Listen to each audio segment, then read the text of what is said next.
Ukrainian journalist Andrei Dekela joins us live from Khmelnytskyi in western Ukraine.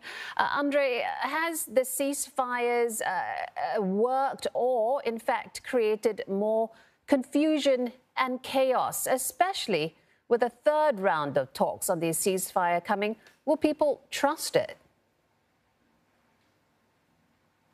I think it has a neither result at the moment.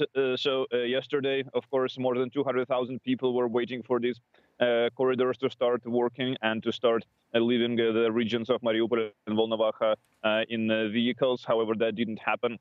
And later, yesterday night, the mayor of Mariupol he issued a statement saying that the city of 400,000 people is now literally taken hostage by the Russian troops. He says that it's been 6 days of continuous shelling of Mariupol, and that the city has no access to running water or electricity, and the situation is growing more and more dire.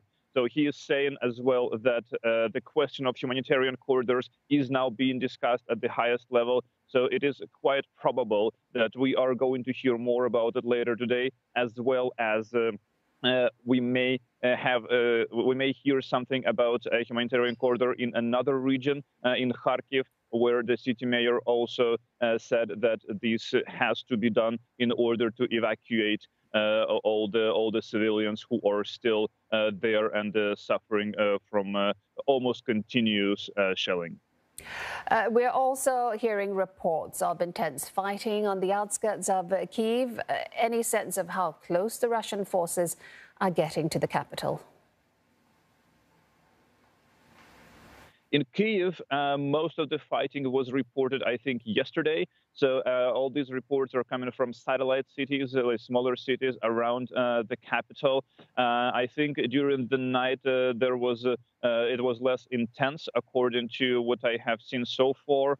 And in the city itself, I think most of the people that are left in the city are either territorial defense forces or volunteers or the army, as well, of course, as the elderly people and disabled people who just can't move and could not have been evacuated, and volunteers providing humanitarian aid. It seems like Kyiv is focusing on preparing for what comes next, which they seem to be expecting as the last and decisive attack by the Russian forces. However, no confirmed reports on the actual movement of the Russian troops around Kyiv have been received yet. Andrei, we will keep in touch and speak again very soon. Stay safe. Andrei Dekela in western Ukraine there.